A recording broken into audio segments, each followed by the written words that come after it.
Hello students, in this session we will explore the basic types of controllers used in control system.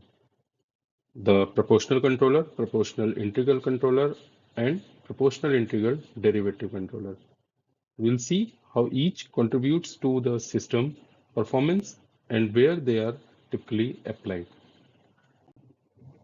So the content of this particular session will be, we will be focused on three common types of controller: the proportional controller, proportional integral controller, proportional integral derivative PID controller. We will see how these controller works, their mathematical expression, and how they affect system performance in terms of steady state error, stability, and response time. So let's start with proportional controller or P controller.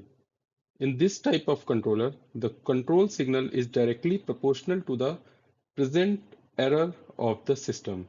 The control law for proportional controller can be written as Kp multiplied by error, or E, where E is the difference between the set point and the measured output. The proportional gain, Kp, determines how strongly the controller reacts to the current error. A higher Kp value means the controller applies a strong correction for a given error. Now, an important question that to be considered is proportional controller alone sufficient to meet the performance requirement for any control system?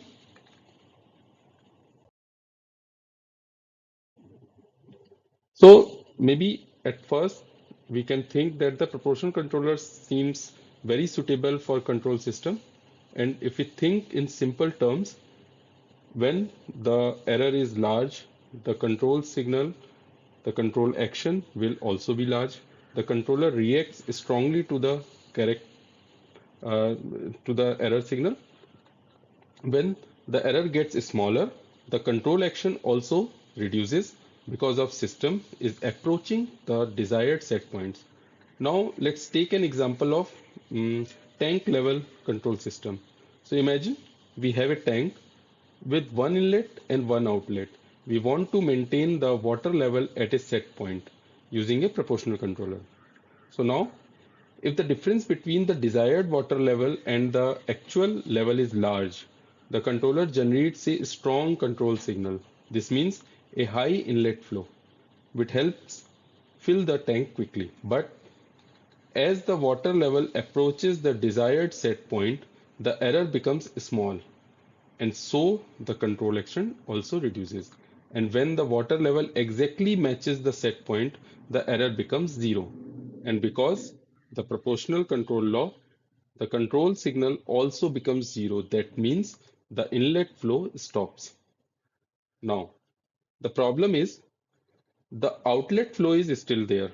So without any inlet flow, the water level will start to drop again. That means to maintain the water level at the desired set point, we actually need a continuous inlet flow that exactly balances the outlet flow when the desired level is reached.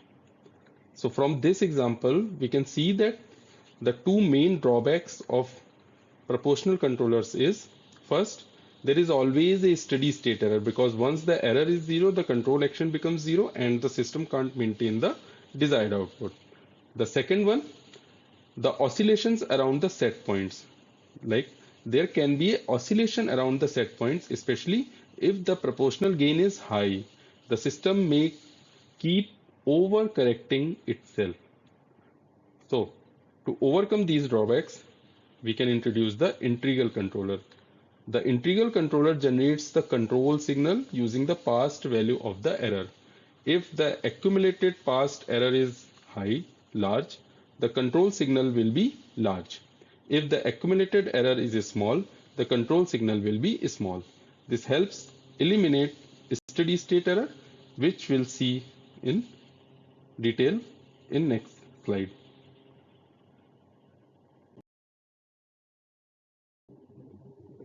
So if we sum up or accumulate the past values of the error, we get the value that keeps increasing as long as there is a constant error present in the system. This means if a steady state error exists where the system output is constantly off from the desired set point, the accumulated error will keep going. As a result, the control signal generated by the integral action will also keep increasing until the steady state error is eliminated. So the key benefit of adding integral control is that it actively works to remove any constant error, driving the system output to match the set point over time. Law of integral controller can be defined as U is equal to integration of error over a period of time multiplied by Ki, that is the integral gain. So this helps the integral gain. It helps us to tune the controller parameter.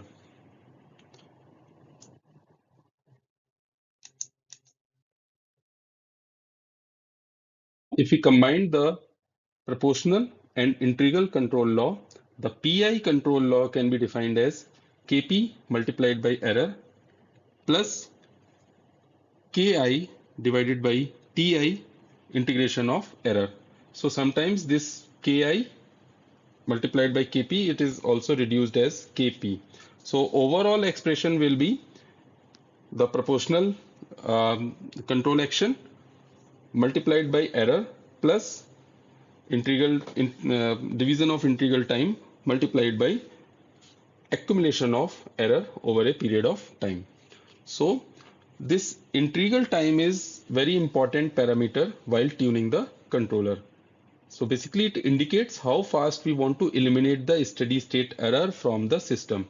A smaller integral time means integral action works faster to remove the error. A larger integral time in, signifies that the integral actions will be slow and more gradual.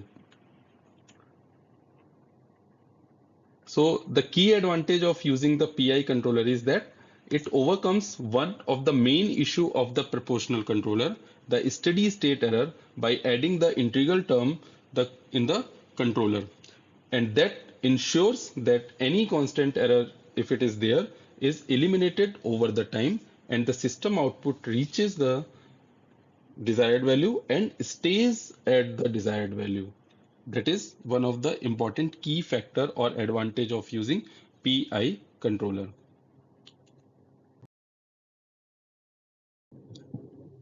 So now, while the PI controller helps eliminate the steady state error, we still face another issue that comes from using the proportional controller, and that is its oscillation. The system may keep overshooting or oscillating around the set point, especially when we try to make it response faster by increasing the proportional gain.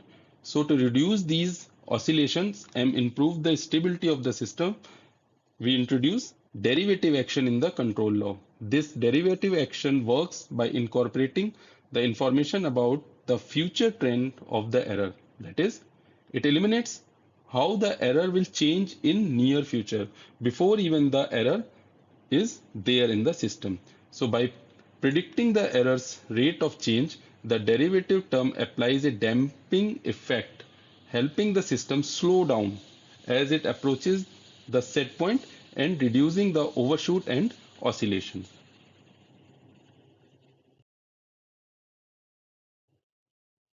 So the derivative action in the controller works by eliminating the future behavior of the error, and this is done using a gradient method. The gradient or the slope of the error signal gives us the information about how the error is changing and that particular moment. If the gradient is positive, that means the error is increasing. If the gradient is zero, that means the error is constant. And if the gradient is negative, that means the error is decreasing. So by combining the derivative part, we can define the control law. So basically this derivative action helps to reduce the overshoot and oscillatory response by providing a kind of a damping to the system response.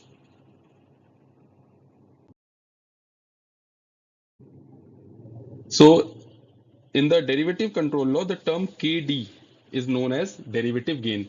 It controls how strongly the controller reacts to the rate of change of the error. Sometimes in literature, that KD is split into two parts.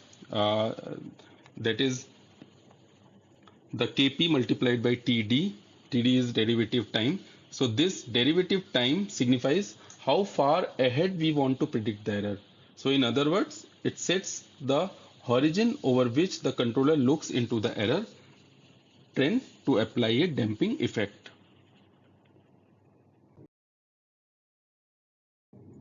So finally, we can combine all three types of control actions and we can develop the PID controller, and we will get the advantage of all three different distinct controller.